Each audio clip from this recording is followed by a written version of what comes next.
And what's up, everybody? Welcome into Hockey Sense, brought to you by First Community. Great to have you with us, as always. Our second episode here at the Half Coast Studios. Maddie, everybody, Alex, thanks for having us once again. We got a fun show for you here today. Jamal Mayers will join us here in a couple of minutes. And Doug Armstrong, the Blues president of hockey operations, their general manager.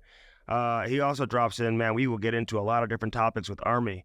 We talk a little Torey Krug. You know, last week we talked about Krug, and it was a little bit like the information that was out there in terms of what we were getting. It's kind of a little bit confusing because people were saying, hey, listen, don't expect Torey Krug to be available this season. But it was kind of cryptic. You know, you didn't know if that meant that he was going to be traded. You didn't know if that meant that he was going on long-term IR. You had no idea exactly what that meant. You knew that Krug had an injury at the end of last season. He's been dealing with it. It's been bothering him. And what we do now know is that he's unavailable, at least right now. They say, hey, listen, they're going to reevaluate him in 6 to 8 months, or weeks, I should say, 6 to 8 weeks, and then see where he's at. But if you were to ask me today if I expect Torey Krug to be available this season, I would probably lean towards saying no. Obviously, that's not official. We'll get an official word from the team once we get through this critical period where they evaluate the injury, they look at the injury, and determine if he needs surgery. Or maybe they say, hey, they want to further evaluate it another 6 weeks, another 8 weeks. And that takes you into the NHL season. And then we just take it from there. But Ryan Suter is here. We talked about that last week. We'll get into that with Doug Armstrong as well. We're looking forward to it. Listen, we had Matthew Tkachuk's Stanley Cup party last night. This guy, the greatest player, I think, to ever come out of St. Louis. You know, for a long time, I talked about this list that I was putting out, the top 50 players to ever come out of St. Louis. And I always said Paul Stastny was probably number one. You had Ben Bishop, obviously, who had a great NHL career. You know, he would be somewhere in that top 2 or 3. Patty Maroon now with 3 Stanley Cups. You know, he's got to be up there. But then you look at the numbers and the resume that a guy like Matthew Tkachuk has put together, not being a Stanley Cup champion. There's a good chance they're Olympic champions before it's all said and done. Brady being a captain of an NHL team, both putting up spectacular numbers. You look at Matthew winning a Memorial Cup. You look at Brady being a captain of a World Junior team for USA. Brady being the highest draft pick ever in the history of St. Louis hockey, going, 3rd overall, 4th overall, whatever it was, to the Ottawa Senators. You see Matthew go 6th overall to Calgary. So, again, they're leaving their mark on not just St. Louis hockey, but obviously the history of the National Hockey League as well. And for this guy to bring a Stanley Cup back to St. Louis, go to the Children's Hospital, stop by his elementary school, his high school. The Tkachuk family is one of the most generous families you will ever meet. These people are so good. And they never change. And that's the best part about the entire family. They're always the same. They never change. They treat everybody so well. And last night was a good time. So I'm not going to sit here and say I'm struggling today, because I'm not struggling. I'm finding a way. We grind it through just like they do. And so we'll bring it to you here today. So that's the latest on Torey Krug. We get into that with Army. We get into everything with Army. We talk prospects. We talk about the NHL roster. We talk about a guy like Zachary Bolduc, who not a lot of people are talking about right now. You know, he finished the season playing pretty good hockey for the Blues last season. Where does he fit in now? Former first-round pick. You know, Adam Jiricek, who the Blues drafted in the first round this year. Where's he going to play? From what I understand, he's headed to Brantford in the OHL. I asked Doug Armstrong about that. You know who his head coach is, by the way? Jay McKee.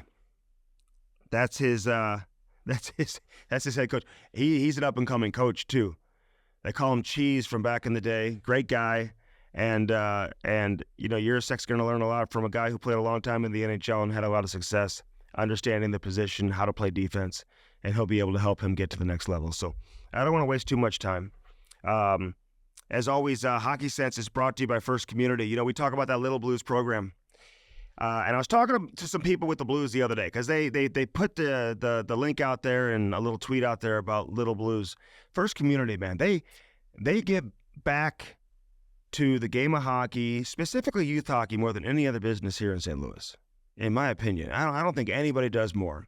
And plus, they sponsor the St. Louis Blues Hall of Fame, which, by the way, I'm a voter for the Blues Hall of Fame. I just submitted my nominations for the 2025 class. We'll get into that maybe next week, the week after. Looking forward to seeing who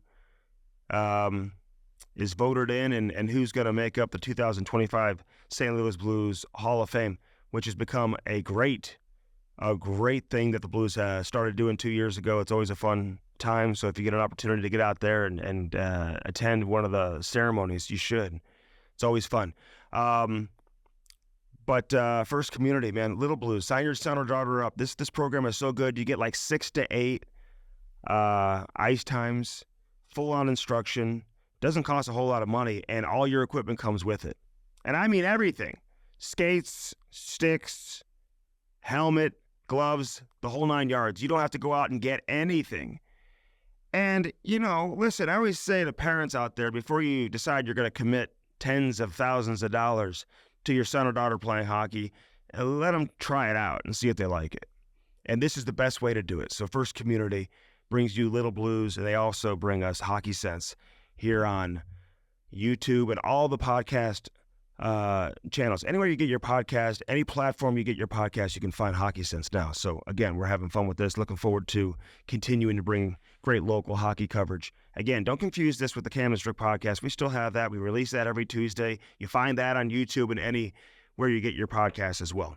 But now Hockey Sense is full-on podcast, where we have been on the radio for over 20 years, but this is the direction of media. All you radio people out there, listen, you want to keep working in radio. Well, radio's fun, but this is the future of electronic media. And we love it here at Half Coast Studios, man. These guys are the best. It's clean. It feels good. They got great equipment. You want to bring your show here to Half Coast, hit me up. I can make that introduction for you as well. First Community brings us Hockey Sense.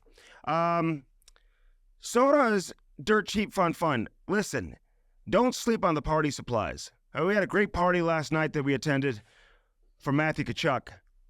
But if you're looking for party supplies, all the decorations, paper goods, beer, wine and booze, whatever it is, dirt cheap fun, your one-stop party shop, they have everything. They've got those walk-in beer coolers. Sometimes when it's like 100 degrees out in St. Louis and people are like, hey, where's Stricky? Have you seen him? He's hanging out in that beer cooler again. Yes, I am, because it's like 34 degrees all year round. Incredible selection. They've got that Four Hands Brewing Company, Cam and Strick, Mango Lemonade, Hard Seltzer. You can get all your Four Hands products there at dirt cheap. Many of the locations have drive-thrus. Many of the locations have curbside assistance, so you can just pick it up curbside without even getting out of your car.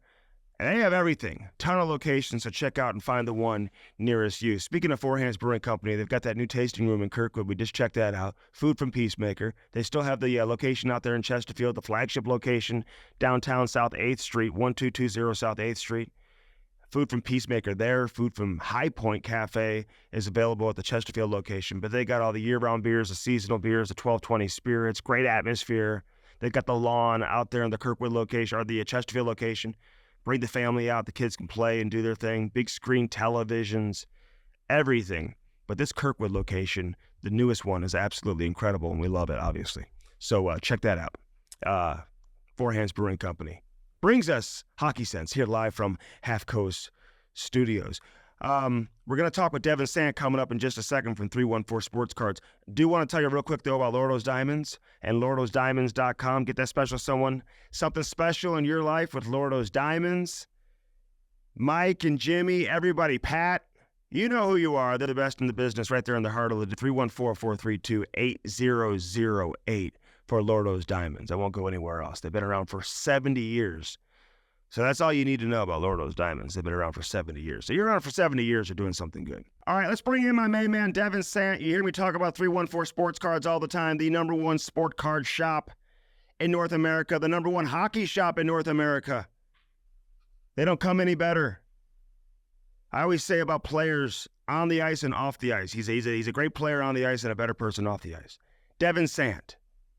He's a great business owner. And he's even a better person when he's not inside the business. 314 Sports Cards. Devin Sant joins us now here on Hockey Sense. What's up, Devin? How are you? I'm good, Andy. Thanks so much for the kind words. It really means a lot. Thanks You're, for having me as always. yeah, you know you're the best, and you're the best when it comes to hockey cards too, man. And listen, Matthew Tkachuk had the Stanley Cup here the last couple of days. The kids are chasing him around. He's going to schools. He's taking pictures. He's taking it back to his elementary school, his high school, where he went to Chaminade. What do you have in stock right now? If there are kids who are big fans of Matthew, and I'll throw in Brady Tkachuk too, what will they find at 314 Sports Cards right now? Yeah, I actually priced 2 cards of Matthew Tkachuk earlier this morning, Andy. So we just put out a couple cards of both him and Brady throughout the last week. The local demand for local-born players is as high as it's ever been, which is a really cool thing for sure. Yeah, Clayton Keller too. I guess we don't have cards yet. Anything Utah related, right? When will those come out? When they're actually in Utah gear and it says, the Hockey Club of Utah or whatever they call them right now. Yeah, I'm expecting cards for Utah probably in the wintertime, maybe in the December, January time frame. Usually it takes time for them to get pictured in their jerseys when they start playing games, and then they put those pictures onto cards. All right, 314 Sports Cards, 9640 Olive Boulevard in Olivet. You can't miss it. Best selection of hockey cards you're going to find anywhere. Hey, for kids out there, Devin, and they want to start a hockey card collection, like what's your advice? What's the best way to get a collection going? I would definitely say it's good to open up some packs to get started. That way you kind of get a sense of what the cards look like, maybe some of the cool inserts. But definitely collect your favorite players. I know a lot of people in St. Louis now are obviously huge hockey fans. So we have a favorite player, Austin Matthews, McDavid, Crosby, Tkachuk brothers. It's always good to buy the cards that mean the most to you and that you like the most as well. What about hockey cards that are available for players who play overseas? The Blues have drafted all these first-round picks. You had one who came from Czechia this past year. You've had a couple who are from Sweden. Some have played professionally over in Sweden or represented their country in international competitions. Do they make cards for those kids, or do you have to wait till they get to the NHL to collect a card from those guys? So for most of the European players, you have to wait until they get over either in the AHL or NHL for them to have cards. But there are a couple cards of players who play in the CHL, so they do make a set every year for players in the Ontario League or the Quebec League. So some of the Blues last year there was Zachary Bolduc cards as a Quebec League player, so those are kind of cool. Wow! So you'll get cards with from the CHL, the Canadian Hockey League. I didn't even know that. Yep. So do you have any of those available in stock right now? Like, can they find like a Connor McDavid or a Bedard from their junior days? Those ones are a little harder to find because they're very high demand, but I think we do have a couple of Bolduc cards, and then I think there should be some Dvorsky cards coming up later this summer with his OHL team. So how do they keep things interesting year to year in terms of hockey cards specifically? Do they enhance the cards? Are they different from year to year? Like, how do you keep people excited for what's to come for each season? So Upper Deck, the manufacturer, they're very good about keeping the same type of sets every year, so you still have that brand recognition, but they definitely throw twists their way with different pictures, cool inserts. I actually talk to the people at Upper Deck a lot, and they're always throwing new ideas out there for still kind of the same recognizable sets, but with different twists every year. Hey, what do you think has led to the boom in hockey cards? Because hockey cards are as popular as they've ever been. I definitely think hockey being more accessible with the ESPN deal, definitely more mainstream than I think it's ever been. But you have a lot of people who are now getting older, whose kids are getting into it. We see a lot of parents and kids who are getting into it here in St. Louis especially. So nothing like having a family-friendly environment to collect cards for sure. All right, and we love coming into 314 Sports Cards. My son loves coming in there. I know a lot of other kids do as well. What do you pride yourself in the most, Devin? What should people know they can experience and what they can expect if they're making a trip to 314 Sports Cards for the first time? We definitely pride ourselves in our customer service. I think we're always going to be there, whether you're a kid, an adult, no matter your budget, no matter your background. We're always here to help you in any way we can. We always buy, sell, trade. We evaluate cards, we trade cards. So kind of a one-stop shop is what we try to be for people in the area. Yeah, and it's not just hockey cards, baseball cards, basketball, all that. Will they make USA basketball cards? Will those come out? Yes, so there is an Olympic set coming out within a few weeks. So we'll have that Olympic set here. It's going to have all the Summer Olympic sports plus basketball in there as well. Okay, well, that'll be cool too. So again, they've got everything. And again, their customer service is incredible. Couches, TVs, come hang out. They've got individual cards. You can buy packs. You can buy boxes. memorabilia, you got everything. And again, if you've got something sitting in your house that you've had for a long time and you're saying to yourself, what, how much is this worth? How do I find out? Well, I'll tell you how you find out. You go into 314 Sports Cards, you ask Devin, and he'll help you determine what the value is of that particular item. Devin, thanks as always, man. You know I appreciate it. Get some people in there, and always love having you on Hockey Sense, man. Thanks for doing this. Thanks, Andy. Have a great weekend as always. I appreciate it. Okay, you're the best. That's Devin Sant. Get in there and send me a picture of you hanging out inside 314 Sports Cards. We'll throw it up on the Instagram. All right, Jamal Mayers is also going to stop by. We look forward to that conversation coming up. But next, we'll hear from Blues GM Doug Armstrong. We got lots to get into with Army. St. Louis Select Landscaping. Listen, this morning I was having my coffee out there in my paver patio. There's nothing best.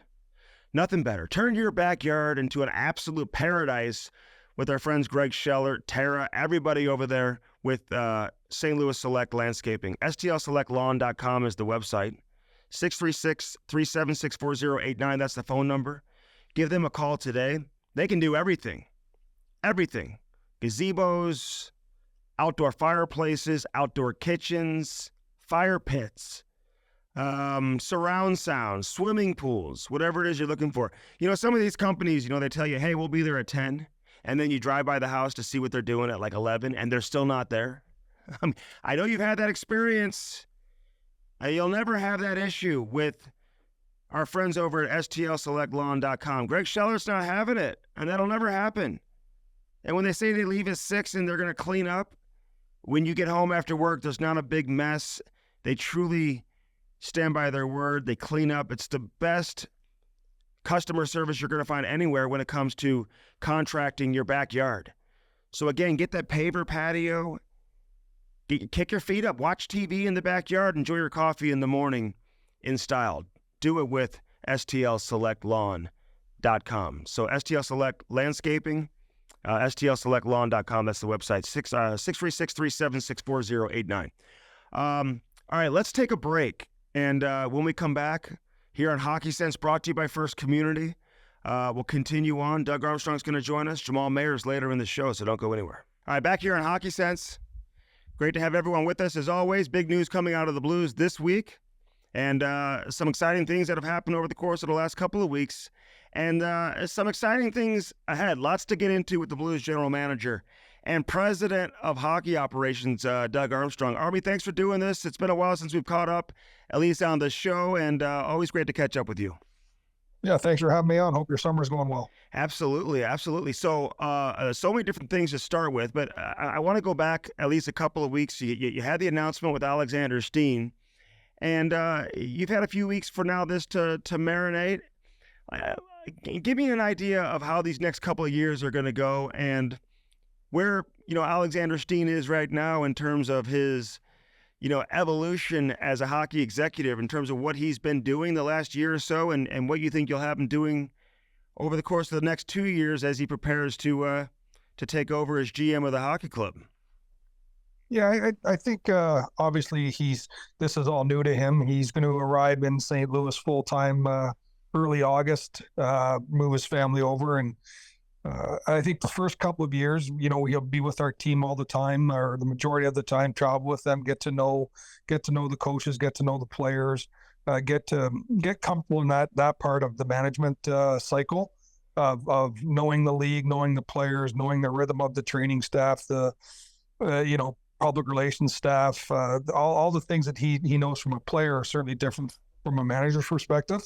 And then we'll implement him into the rest of our group as we go along. He's been involved in everything this year, pretty well starting at Christmas, amateur and pro meetings, development calls, all those things. So there's a lot to learn, but again, we're in no real rush to expedite things. He's got a couple of years to get up to speed, and quite honestly, even after a couple of years, I'm going to stick around to help any way I can, and he'll have a really good support staff with assistant managers and things like that. All right, looking forward to seeing how this moves along. Obviously, with Alexander Steen. Listen, Armin, we've seen negotiations go in a number of different ways when you negotiate with your players trying to get, you know, contract extensions completed. Sometimes it doesn't work out and players leave. Sometimes, in the case of Pavel Buchnevich, you're able to get a deal done And at least on the outside looking in, it appears that it was a relatively easy deal to get done. I know there were some negotiations, but you wanted to get it done, and you did get it done. What separates the two sometimes? You've been at this for a long time. When you're able to get something like this done very, very quickly versus having some negotiations really just get drawn out, and at the end of the day, you can't get one completed. Yeah, everyone, every player, every agent, every manager is different. And Todd and I have done a lot of contracts over the years, and it starts with the player wanting to be part of the organization. I think sharing my vision over the next couple of years and having Alexander Steen share his vision, Booch was comfortable with that. And then you just sort of get down to what everyone thinks is appropriate and fair. And I like to call it the comfortably uncomfortable. And I think we get there, Todd and I are able to, I think, understand each other and get to those things quickly. And sometimes with different, participants, whether it's the manager or the agent or the player, it doesn't work out as easy. But this, working with Todd and, when you start, when someone wants to be a place, it makes it much easier. All right. So you just had the draft, and listen, you drafted a lot of defensemen. You drafted a lot of size as well, and that was kind of the theme of this year's draft across the board with all teams, just in terms of how big some of these kids are. And I guess every draft is a little bit different.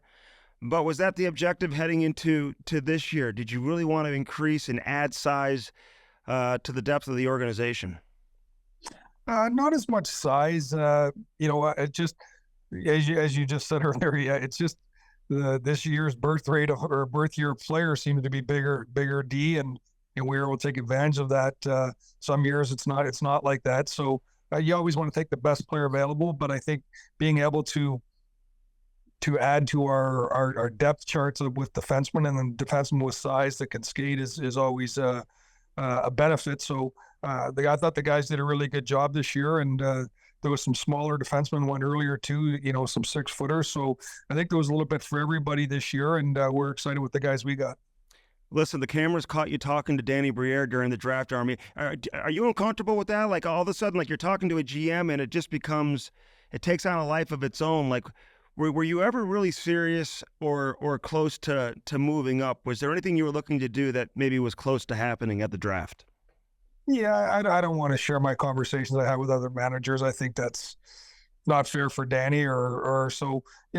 I talked to all different managers at different times during the draft about moving up, moving back, and sometimes deals happen, sometimes they don't.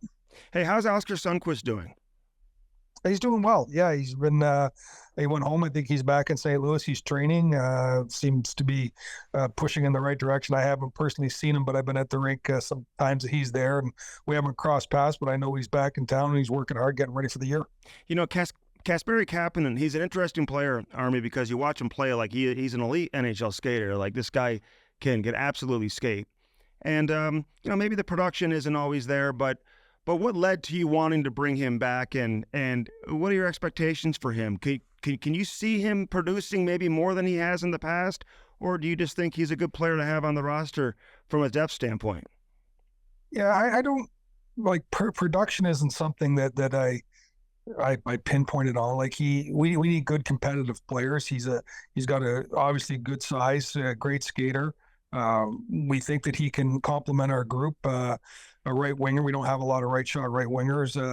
It just seemed like a very low risk, high reward signing, and he wants to again come back in and have a good year. He wants to play a long time, and I think we can give him that opportunity with our group to have a good year. But I don't go in saying we need X amount of goals from this player. It's going to be a success or failure, because I think he can affect the game in different ways. Yeah, no, I got you. All right, Doug Armstrong, Blues GM, is with us. The players you added in free agency, it's interesting because everyone gets excited about the big splash sometimes, but at the end of the day, sometimes it's just adding pieces that you need, that you can kind of fit into the puzzle, who are going to play and have a role on the team. You feel like you accomplished that? Yeah, I think in general, your philosophy is you get better 2, 3, 4% of the time. You don't get better very often by 10 or 15%. And so I liked what we did this year. We added some speed to our wings. I think our third and fourth line, if you want to go by lines, the wingers have exceptional speed now. We have good, strong, big centers down the middle too. So I think it's a different look, and we're excited about that look. And then it's going to breed really good competition for the rest of the guys, whether it's a Kecker and a Walker, a Bolduc, a Dean. We're going to have strong competition this year in training camp. But I think that's the greatest tool a coach can have is internal competition. All right, so the addition of Alexander Tessier, and if I'm saying his last name wrong, Army, I apologize. I'm trying to figure out exactly how to pronounce it. But this is like a super under the radar move that you made. That, like, I heard from people who work for different teams who said, one guy told me he'd been pushing his organization to look at this guy for a long time. Another guy said he's one of the best kept secrets, and he just hasn't even scratched the surface in terms of his potential. Like, what should we know about him? What do you know about him? And how do you expect him to be used under Drew Bannister this coming season? Yeah, I would echo. Our scouts have told me good things about him for a number of years. He obviously took a year off and went back to Europe. And Columbus, the situation last year was difficult, I think. And so we think coming to a fresh organization, he's a really good skater, can play all three forward positions, just gives us some balance, some depth. And I think he'll be able to produce a little bit too. So it's just another player at the right age that we believe can play in today's NHL with skating and detail in his play. So Ryan Suter, I mean, listen, he's played a long time. I mean, 1,400 games is crazy. I was telling somebody the other day who played 900 games in their career, I said, you'd have to play more than half of the games you played just to get to 1,400 of where this guy is at. Yeah, what were your conversations like with him? What made you comfortable to bring him on board and know that he truly has, what you need from him, not just what you want, but he can truly still play at a high level? Well, I mean, you just look at last year. He played 19 minutes a night on a very good team.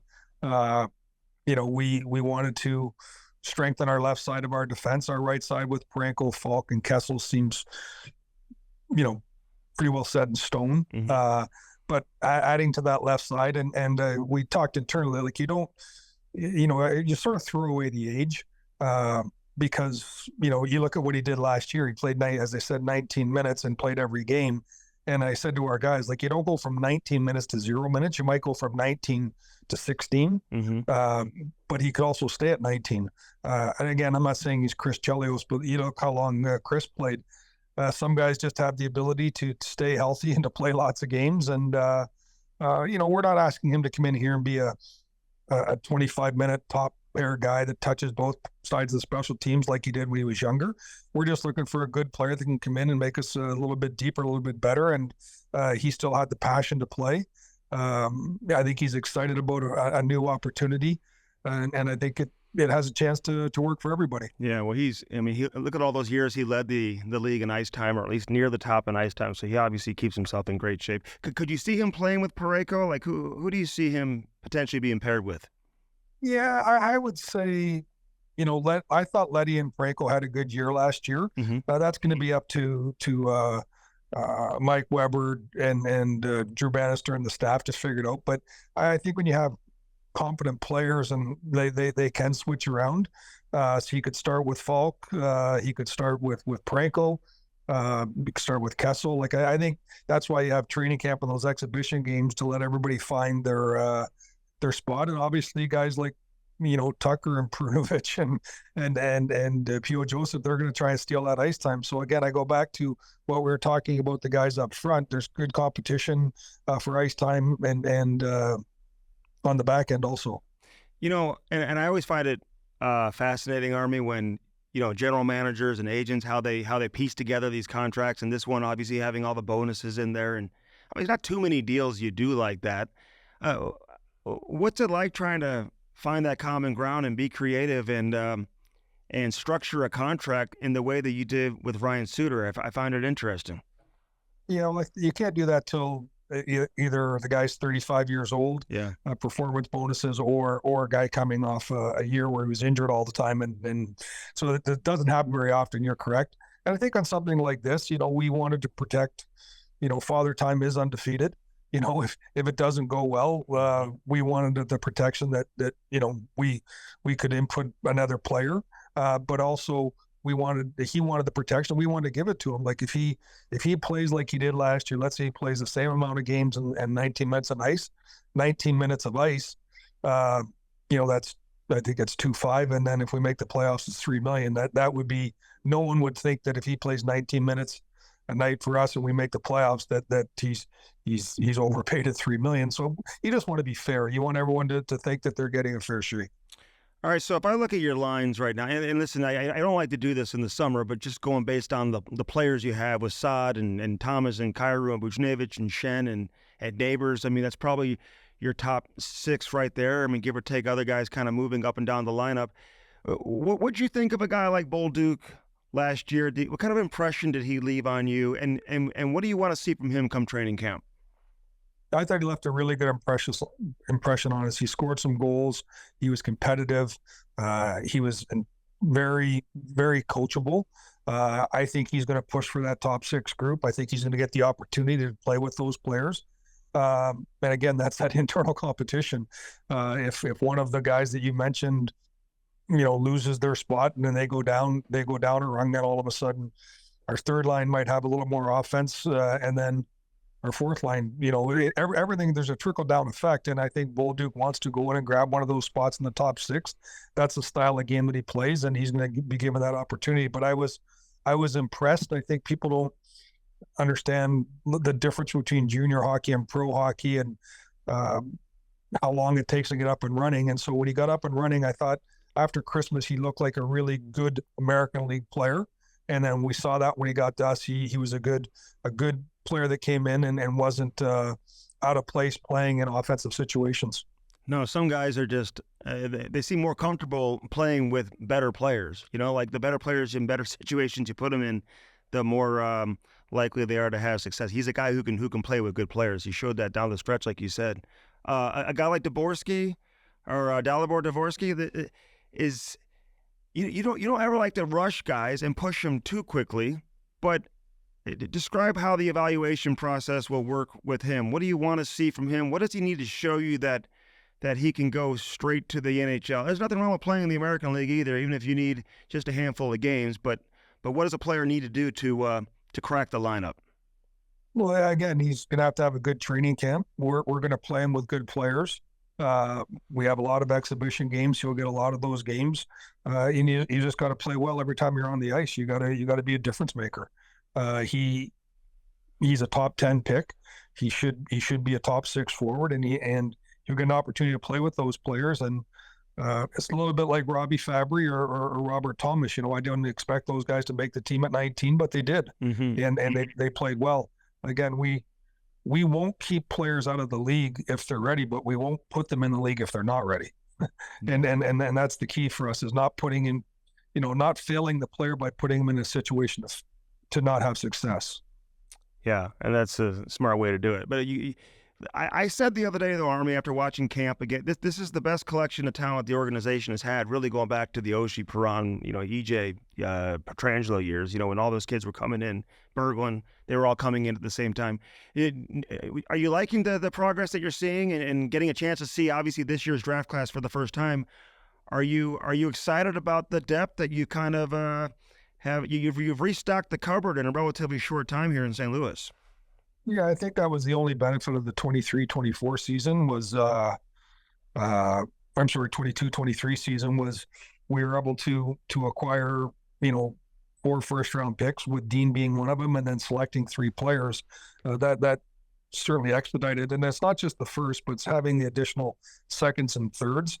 We saw that take place last year at the World Junior, the number of players. I think we'll have probably more than we had last year. The 5 players from last year's draft that played could all play again, plus a couple of other guys I think from that draft are certainly going to camps to play. And then we have a bunch of guys going to World Junior camps. So we could have, 5 to 9 guys at the World Junior, and that's a testament of our having the picks, using the picks correctly, and our scouting staff doing a really good job. And that falls strictly under Tony Feltrin and his group.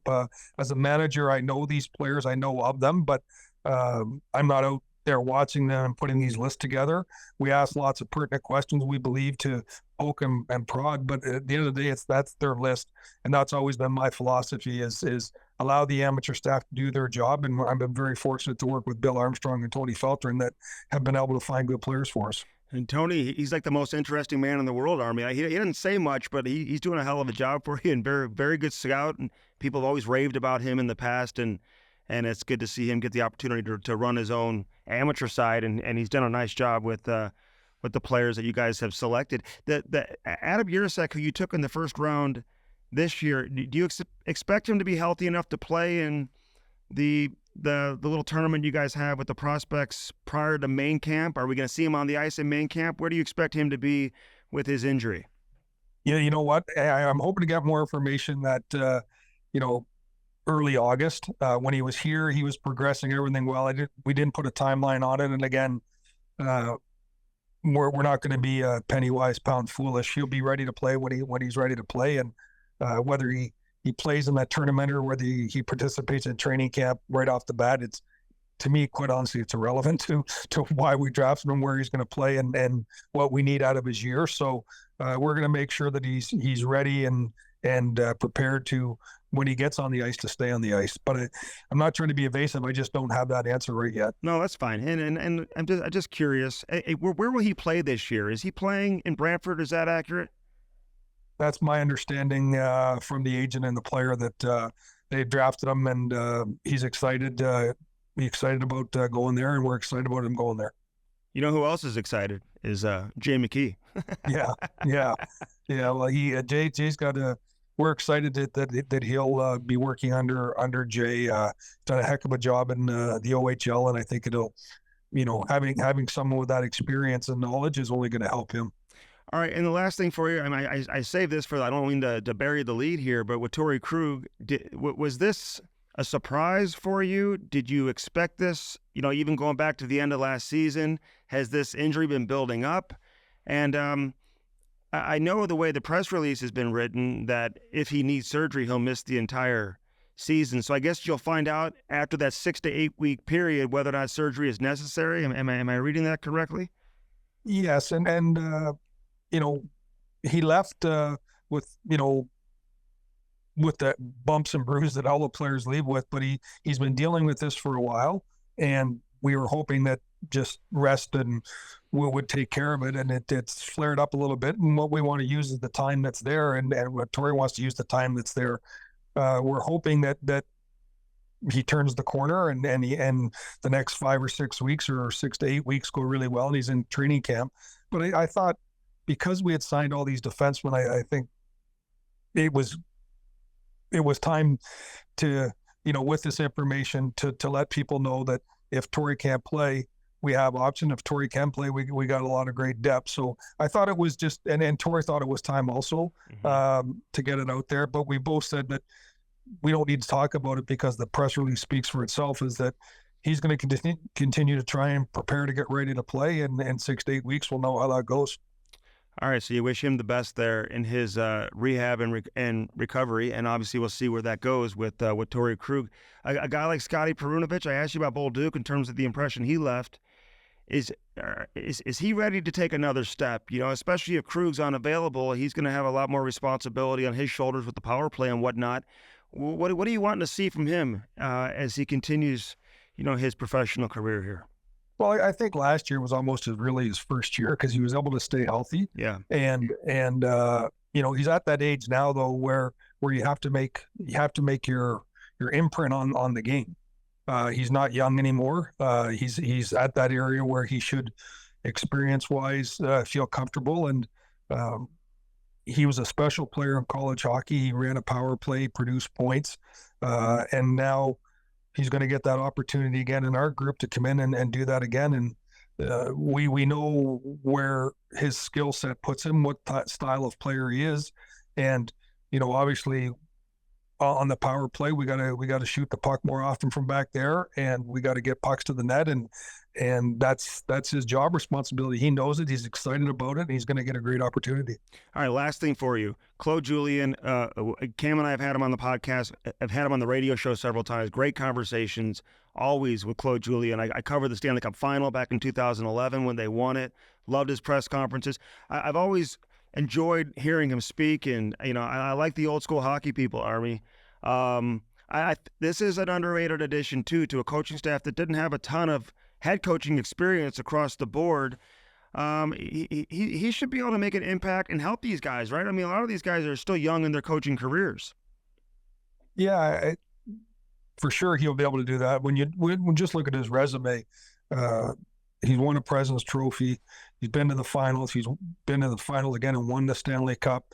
He's got international experience with Team Canada. He's the term when he's just a serial winner, and having that experience and able to share that with our staff is going to be really good. And it's different because he's going to be around more than Larry Robinson. Mm-hmm. But Larry brought that into Craig when he was start taking off here, and he had some NHL head coaching experience. But I thought it was beneficial for him to have Larry around. I think it's going to be beneficial for Drew. And as Steve Odd and Mike Weber take their career to the next step, I think they want to be head coaches. To have someone with that experience, along with Ken Hitchcock, able to talk to. What we want to do is, whether it's give our players or coaches or anyone in our staff, whether we bring in Peter Chiarelli or we bring in Scott Mellenby, having experienced people around to talk to and to teach, like the Alexander Steens that we talked about earlier, it's just beneficial. But on the coaching ranks, to me, it's a great opportunity for the other coaches to learn from someone with a tremendous record. All right, and you're getting your Four Nations roster together for Team Canada. I know you guys announced the first 5 or 6 players or whatnot. So, are GMs calling you, Army, and being like, I really think you should consider this guy? And are they pushing for their guys? Does that happen or no? No, actually, I've had one of those calls. I think it's a little early for that, anyways. Like, we're going to go to the Lincoln tournament. We're going to meet out there. Prepare our scouting and what we're going to do, and but it's an exciting time. It's different than your day job because you're usually not talking about this level of player, and you're not watching. Well, obviously, when we watch video on players, I'm not watching this level of player. They're very rarely, if ever, available. Mm-hmm. So it's sort of like a fantasy hockey league for a manager, and it's a lot of fun. That's exactly when you're running Canada, man. It's almost like a fantasy for sure. So that's awesome. Well, listen, enjoy the rest of your summer, Army. I appreciate you doing this. Always great to catch up with you, and we'll do it again very soon. Always enjoy it, Andy. Take care. Have a great summer, pal. Okay, you too. All right, always good to have Jamal Mayers in the house. We had fun last night.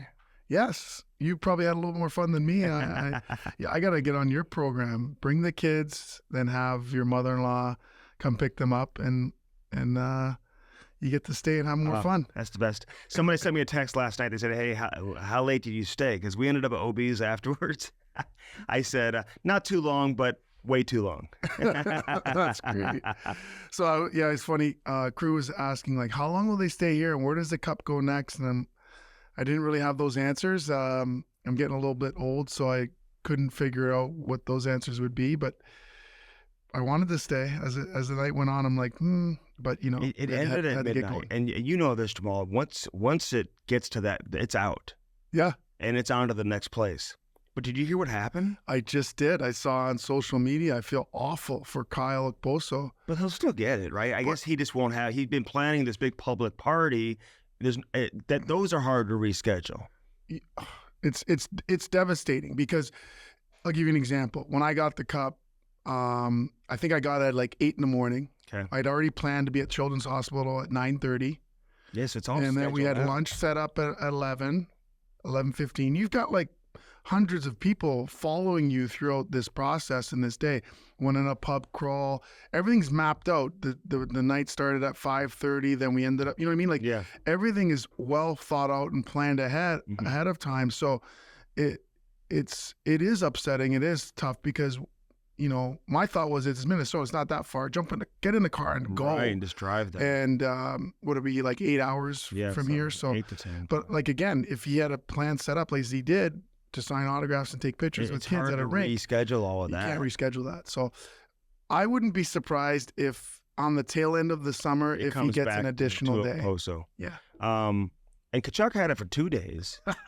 No, I feel like other guys have had it for an extra day. I think Prongs may have had it for an extra day back. Usually it's reserved for like the big dogs. Like I would imagine when you guys won, like Taves or Kane or one of those guys probably had it for more than a day. Absolutely, they did. It's funny you say that because I explained to crew that Matthew had it for 2 days, and that I had it for one. And he laughed and said, "That's because you weren't very good." And he's right. He'll let you know. At the end of the day, I think it's the way it should be. Those are the heartbeat of the team. We'll get it for a couple of days, and so exciting to see all of everything come full circle. To see Walt and Chantal and everybody and Taryn and Brady and all their friends and family and the whole community of St. Louis and their extended friends. So pretty cool. Yeah, no, they're all happy for one another. Before I get into that though, and I'm not like trying to like suggest that like the Hall of Fame is cheap or anything, but shouldn't they just like shouldn't there be like a private plane that takes them from place to place to place, so to avoid these potential issues? It's a great point. I mean, I know it would be very, very expensive to do a PJ from St. Louis to, it's probably, a good 25, 30 grand just for each way. But at the same time, I mean, there's so much on the line. If you're going to do these and you're risking flights being canceled, flights being delayed, lifelong dream being disrupted, I don't know, man. Hop on a private plane and avoid this issue. Well, I don't know how much Poso made, but it was certainly more than me because, he's played a long time. At this, if you're a $10 million player, let's say, and you're from Toronto, if that were me, I probably would have had half my day in St. Louis and half my day in Toronto visiting family and friends there. But what do you mean? Because you would have got a private. You would have got a private plane to split it up. Yeah. But, a little bit surprising that that didn't happen. But I'm sure you could have made a couple phone calls, a couple of friends, and a couple of people could have picked it up for him. How about I'm watching Keith last night. It's interesting because we talked to him for a while. Brady pretty much stayed away from the cup, and I hope this guy wins one day because I truly think he's one of the best, if not the best, captains in the game today. And he needs that support, and he's starting to get it a little bit with new ownership, and we'll see where things go with Ottawa. And one day, eventually, he'll get his cup. Took you 15 years or whatever, right? So I mean, I hope it doesn't take him that long. I mean, it takes sometimes a long time. But Keith Tkachuk was such a great player for such a long time, and he played over 1,200 games or whatever he played, and like it's so hard to win. And you just wonder, like, you see all these names on the cup and whatever, and what emotions he's going through, knowing that he never won it as a player, but then having an opportunity to celebrate it with his son winning it, what that means to him, I can't speak for him, but I can imagine it probably is a little bit of, there's probably a missing part of him not having won. And I think what happens is, and I can't speak for Walt, but what you realize, I had resigned the fact that I wasn't going to win. It was my 17th year. I played 16 years pro. 17 years was the final year that I ended up winning. I had resigned the fact that I wasn't going to win. Mm-hmm. And I was okay with it in my head in the sense that I realized that, the way that I treated the game, prepared, and was as a teammate made me a winner. I don't need to actually win to be a winner. Like, it's the way that he was every single day, the way that he prepared, the way that he played, how he showed up every single day for however long he played, I believe a long time. Mm-hmm. And I think he should be in the Hall of Fame. But for him to see and experience it as a dad, it has to make that sting of not winning as a player go away.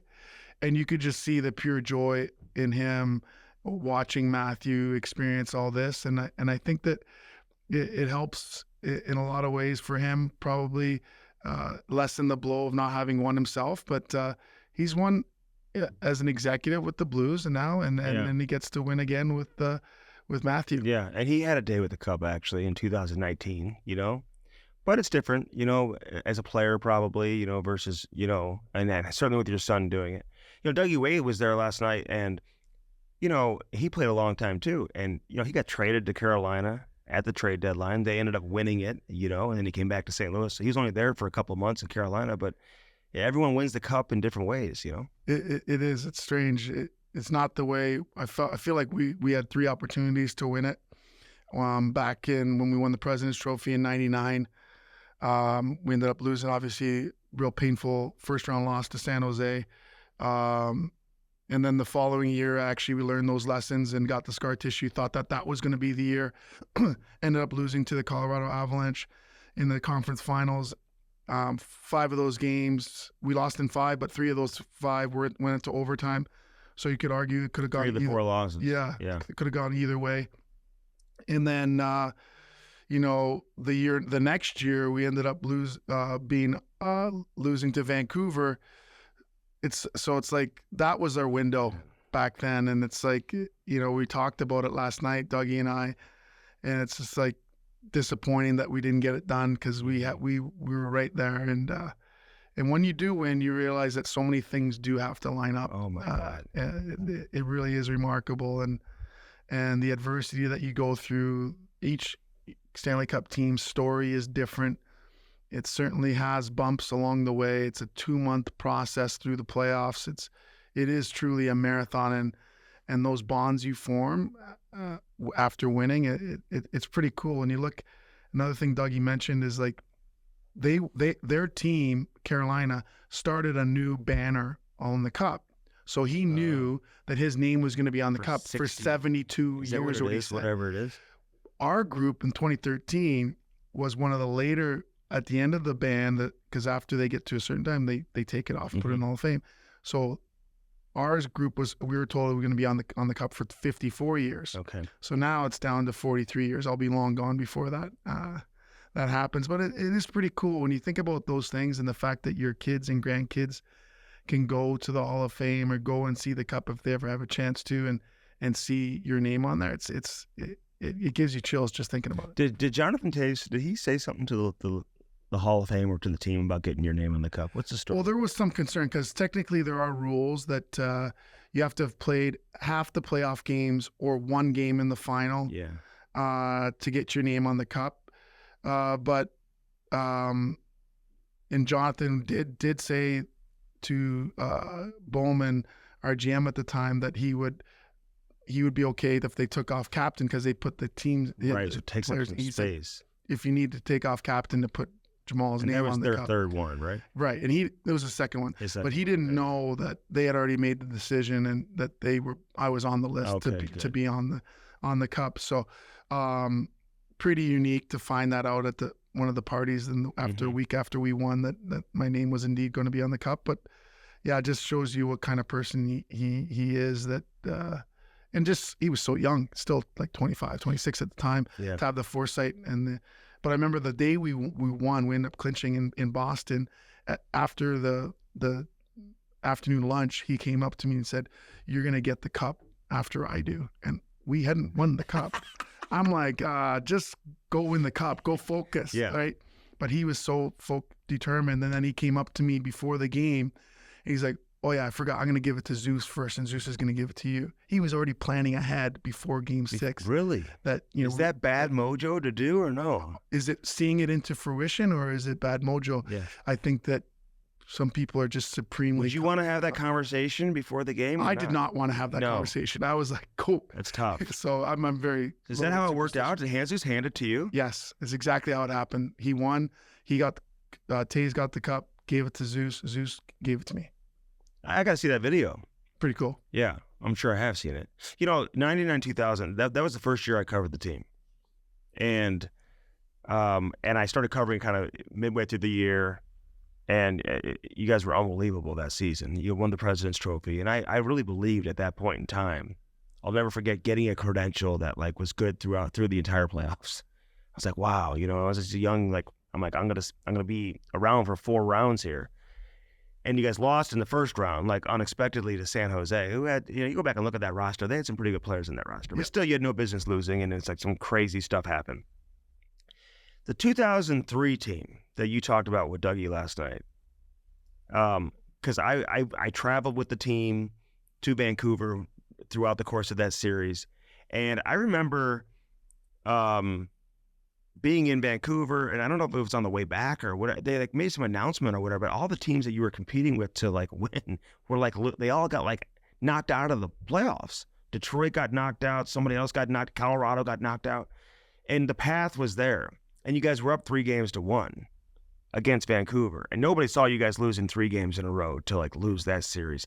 That was one of the most difficult ones I could imagine for a player for you guys. But even from my vantage point, I still don't understand how that happened. Al McInnes got hurt. He went into that seamless glass with a hit from Bertuzzi, which pretty much knocked him out of the series. He tried to play in Game 7, but he wasn't even close. He was a shell of himself in Game 7. You didn't have Pronger, who was out for the year with his injuries, with the knee and everything, and the wrist injuries. So you were shorthanded, but you guys were still deep, man. You had so many good fights. Their forward lines were unbelievable that year. And they made some changes. Remember Valerie Bure came on board that year at the trade deadline. You guys made some changes, and Chris Osgood was your goaltender. It's too bad you guys couldn't get it done in 2003. I was actually out that year. Early in November, I blew my knee out, but I worked my tail off by the end of the year. During that series, I was getting back to playing. During that Vancouver series, I got myself to a point where if we got to the second round, I was going to be able to play. Were you cleared? I was cleared. So you would have potentially come back in the second round. I would have come back certainly in the third round for sure. I would have been able to come back in the second round. Whether or not they would have used me, that's a different story. But I'd gotten to that point to be able to play. So it was different perspective for me, but just as gut-wrenching. But let's not forget that some awful luck also happened, that the team got sick, right? Got the flu. It just wasn't what the stars weren't aligned at that time. And listen, like I'm being on a team playing, and obviously, you'd never report or say anything, but I'd see guys just one by one going up and getting IVs, and just going. And guys were so sick. I think Prongs got really sick too. I don't know. Did he even play? I'm trying to even remember if he even played in this series or not. I'm trying to remember. He may have just come back at the end of that year. Yeah, actually, I think he did. I think he played the last 5 games of the regular season, so he was just getting his feet underneath him really to get going. But he got really sick in that playoff series, and a bunch of other guys did too. So what happened with that? Was it food poisoning or what? I can't even remember. You're asking me what happened 20 years ago. That's tough. I know. Yeah. But everybody it's just, I don't know. It's like a Michael Jordan flu during the playoffs. They did something to you, Jim. Yeah, well, I wouldn't put it past the Canadian hotels doing something. I don't know. Get you guys sick. Up 3 games to 1. Right. You still had no business losing that series, even if you're sick, Jamal. Yeah, although we've seen it for a number of other teams, we can't. I like to think about the positive. I like the series when we were down 3-1 to Phoenix and came back. Oh yeah, you know that story, right? Which story? We're down 3-1, and then I was like one of my first couple of years in the league, and we're having a team meeting. Guys are going around the room talking about how are we going to do this? How are we going to find a way to get this done? And guys like Al McInnes and Jeff Courtnall and Scotty Young are talking about their experiences through their career where they did do just that, come back. Was Grant Fuhr on that team? And Grant Fuhr was on the team, and he very rarely says something. But in that meeting, he said, I got something to say in this high voice, and said, guys, if you get me to Game 7, I'll shut him out. And I still get chills saying that because that's exactly what happened. Like, where were you? You guys in like a hotel meeting? In the locker room. Oh, in Phoenix. Room. Like in uniform or just like a meeting? After the next day after we were down 3-1. Really? And this is just like a team meeting. Did you feel like you were the better team? Just the players. Yes. We felt like we were the better team, and it was just not happening for us, and we're going to figure out a way to come back. And these conversations, and when Grant said that, lo and behold, we did come back and forced a Game 7 and won 1-0 in overtime, and Grant Fuhr shut them out in Game 7. It's crazy. It's crazy. And Keith Tkachuk was on the other team, by the way. Yes, and I remember, and Dallas says he never did this, but Drake came by our bench after after going up 3-1 and made the gesture of like golfing swing. Really? And to us, and I remember Kevin Ryan reminding him, remember when he's like, I didn't do that. I'm like, yes, you did. You went by our bench. Do you think he really thinks he didn't do it? Or do you think that he doesn't want to put that mojo on himself that I can't believe I did that and we ended up losing? And he ended up being a great Blue. Unbelievable. Yeah. All right, cool, man. That's awesome. It was great to see Krug there. What do you think what kind of impression do you think that leaves on a kid? Because he probably, how old was Krug when you had your cup party? Oh, 6 months. Okay. Well, he doesn't remember that. No. I don't literally remember seeing him at the, Although I always joke around, I always call Jamal Mayers' cup party Alex Brooks, who's a friend of ours, man. He's a longtime scout for the Blackhawks, and the scouts didn't get their day with the cup, whatever. And nobody had more fun at Jamal's cup party than Alex. So we call it Brooksy's cup party, you know. That's great. Good times. And he's one of the best. Yes, he is. So, but what kind of impression do you think that leaves it on a kid? I think that when kids see that, Mm-hmm. in my opinion, they see that it's possible, Mm-hmm. right? Like it's literally like attainable. And what that does to me is it plants a seed like, I can do that. I want to do that. And so, and it's kids from St. Louis. Yeah. You know, obviously Walt's from Boston and everything, but there's kids born and raised in St. Louis winning Stanley Cups and major contributors to making that happen. And that, I think, just ignites the fire and passion for kids in this market to believe it's possible. And Crew's no different, to think that, wow, Matthew did it. Mm-hmm. Look at all these other kids from that group. And I told him last night, didn't really realize it, that there are 5 kids drafted in the first round from that group. And he was just joking like, well, maybe our group could do that. Mm-hmm. You know what? That just, and right, they had a 6th, right? Who was the first pick in the 3rd round that year, who's, you know, could be the starting goalie for the Toronto Maple Leafs this year. So amazing. See, and so that right there tells you that we're on the right track, and it's exciting for St. Louis kids, and I'm excited. Yeah, I used to tell the kids, like, you know, with the AAA Blues, like, those guys, they wore the same jersey that you're wearing now. You know what I'm saying? They were in your seat, like, just getting ready to play Bell Tire or whatever. Like, there's nothing changes really. It's just you're just younger. But I want to tell a quick story. So, I forget the gentleman's name, but it's Matthews Billet family. Austin Matthews? No. Oh, Matthew Tkachuk. Matthew, yeah. So he when he was in London, and he came up to me, he recognized me from Sportsnet or whatever, and introduced himself. Nicest guy in the world. The Billet dad. The Billet dad. And he told me a story that Matthew was insatiable about watching hockey. And they had 3 TVs set up, and he would watch the game with them. He'd have 3 games going at the same time. And Matthew would say, did you see what that D did? He turned the wrong way, and that made him make a mistake. And the Billet dad was like, no, I didn't see it. He's like, you're just like everybody else, just puck watching the puck. You got to watch what's going on around the play and understand the game. So he always had this unbelievable appetite to learn and understand the game. So when you think about what's missing from a lot of these younger players' games today, it's that they watch only highlights. They only watch a 15-second clip. And what Matthew figured out is that is not the game. You have to watch the games. And, you know, not to make this about our group, but I've been last year and got our kids to watch 1 period twice a week, the whole period, and write 2 or 3 notes, make a notebook, write 2 or 3 notes about a player that you like that plays your position and what they're doing that you noticed. And I think that's something that has been lost, and we've got to get kids back watching games, or else you'll also wonder, why is Matthew so effective? And I'm not taking anything away from his skill set, because he has unbelievable hands. Yeah. Oh, yeah. But he's not going to burn you with his speed. Yeah. His shot's good, right? It's not going to rip it from the top of the circles. Yeah. But he understands the give and go game. He understands when to get to the net at the right time. Yeah. Understands his body position and holding on the pucks. And he's just a super smart player. It didn't happen by osmosis and just Keith gave it to him. He studies the game to become that, to continue to grow his hockey mind, and that's why he's so effective and able to be as good as he is. No, I know. And it is like that, you know, because kids watch the highlights on NHL Network. It's hard not to, and they watch it before school. You look at the way everyone watches NFL football now. It's the red zone, right? You're not even watching, maybe Monday Night Football, you'll watch a game, or the Super Bowl. But other than that, you turn on red zone, and you're just going from one game to the next, right? Yeah. So it's a great point. Tarasenko used to talk about that all the time, like what he's seeing when he's going in before he shoots, and just one step to the right or one step to the left, he knew he'd get the goaltender just to move an inch and just go, you know, back the other way against the grain or whatever. In terms of how to get the goaltender to move, like, you got to get the goaltender to move in the crease. You know, it's not just trying to blow it past him. You got to get his body moving a little bit. And now they're all 6'5", 6'6". You know, it's like there's not much room to shoot at. So Good stuff, Jamal. Dobbs Tire and Auto Centers, man. They bring us Jamal Mayers each week here on Hockey Sense, brought to you by First Community. Yeah, it doesn't matter what you drive, a car, light truck, van, SUV, CUV, hybrid, or EV, Dobbs has what it takes, the experience, technology, and state-of-the-art diagnostics to service your vehicle right. 42 locations in town.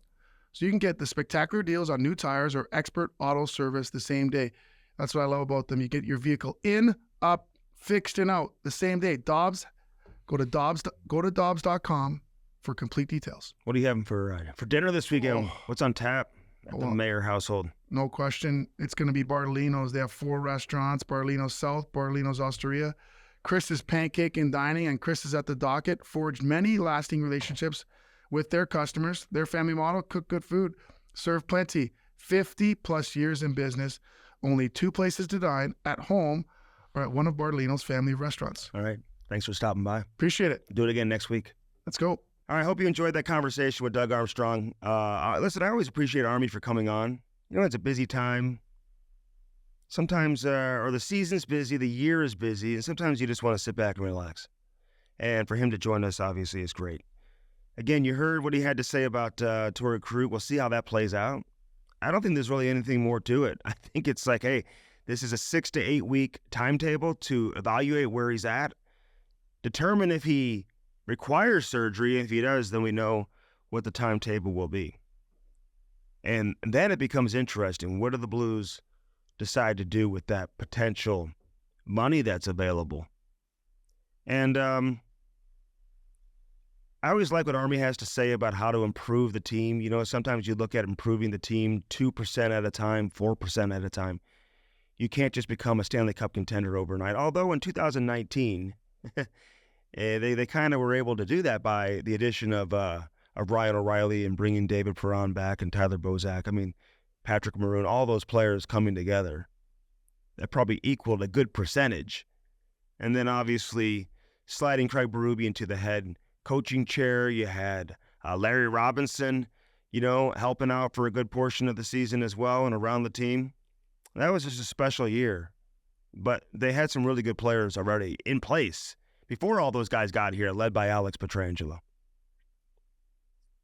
who is in town, by the way, here in St. Louis. Cam and I are going to try to get this guy on. He doesn't always like doing podcasts. It's not really his thing. I always find it interesting when a player says, I just don't do podcasts. It's like John Tortorella, I don't do podcasts, but you do interviews.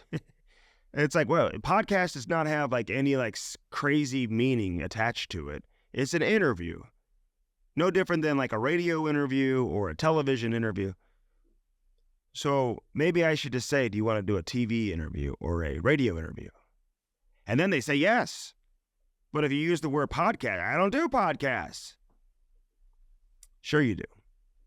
You don't even know it. We got lots of good stuff coming up on the Cam and Strick podcast. We just dropped Jake DeBrusk. I hope you enjoyed that episode.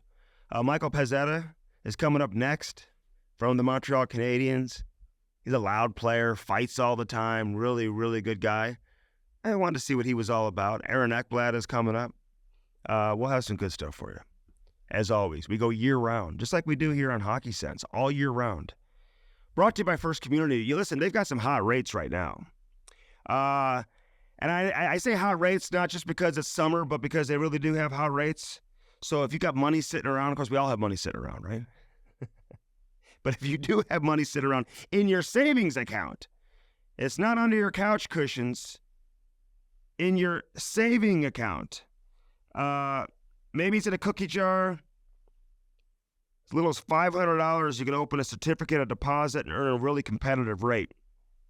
And unlike most high-risk investments, because there are a lot of investments that you would consider high-risk, your money is totally safe because it's guaranteed. If you don't want to tie up your, all your money, you should consider a money management account with First Community. The more you invest, the higher the rate, and there's no monthly service charge, so the money is completely accessible to you. Whatever you do, do something with your money that makes sense and make it work for you. Keep it safe. And the team at First Community is there to help you figure it out and figure out what's best for you. FirstCommunity.com. So if you want to use that money to invest in a paver patio from STL Select Landscaping, then go ahead and do it. You want to use that money and buy some mango lemonade hard seltzers from Four Hands Brewing Company, you can do that too. or buy something at Lordo's Diamonds. Dirt cheap, fun. Go to 314 Sports Cards. Support all the sponsors. We love all our sponsors, man, including Arco Construction. You heard about that new rink that's coming up in out there close to in Chesterfield, I guess, right? Through CarShield. Congratulations to everyone over there at CarShield with this new rink. That is fantastic. Listen, the more rinks, the merrier here in St. Louis. I'm all about, I don't look at rinks as like competition. Some people are like, wow, this is just going to be a game changer. It's just more ice that we need. And I hope every program reaches the level that they expect for themselves, including CarShield. So this is great for them. It's great for hockey. It's great for all of us. And big shout out to Nick Hamilton, everybody, JP Bielstein with CarShield, all of you guys, man, for getting this done. I can't wait to see the final product. And it'll certainly be a game changer for their hockey program, but obviously for the game of hockey here in St. Louis. And when you see people like Matthew Tkachuk and Brady Tkachuk last night celebrating a Stanley Cup championship, more Matthew than Brady. Brady wasn't going near that Stanley Cup, and Brady's going to win one day too. And that's what I can't wait. I can't wait for Brady to bring a Stanley Cup here to St. Louis. This guy deserves it. He's one of the best, if not the best, captains in the league. He's a tremendous captain, and he's kind of been in a listen, you get drafted high. It may not be the best situation that you walk into, but they got to build some pieces and some players around him. Listen, they got a goaltender by bringing Olmark over from Boston. Listen, they're slowly but surely starting to add some pieces, new ownership, new general manager. So let's hope that means nothing but positive things for Brady and the Ottawa Senators. But Arco Construction, the leader when it comes to building ice rinks here in St. Louis. They've been doing it for years. They built that beautiful facility out there in Maryland Heights where the Blues practice, the Centene Community Ice Center. They built the two-sheet facility that we have in Chesterfield right now, the Maryville University Ice Rink. So they continue to get it done. Plus, they bring the fun to St. Louis. They built the Putt Shack. I saw the Putt Shack last night. I was out down there in downtown St. Louis where the Putt Shack is and all of that. They built Top Golf. What didn't you do? John Conlos and Jeff Cook continue to get it done over there at Arco Construction, proud sponsors of what we do here on Hockey Sense. Brought to you by First Community, live from Half Coast Studios. All right, I hope you enjoyed this edition. Again, subscribe to us. Please hit that like button, subscribe to it, give me some 5 stars. YouTube, all your platforms where you listen to your podcast, Spotify, Apple, all of that. So thanks for your support, man. We bring in Hockey Sense to a podcast over here at Half Coast Studios. Hope you enjoyed this edition with Doug Armstrong as well. Everybody, have a great weekend. I'm Andy Strickland, reminding you to keep your head up and your stick on the ice for everybody here at Half Coast Studios, for everybody at First Community. Have a great weekend, St. Louis.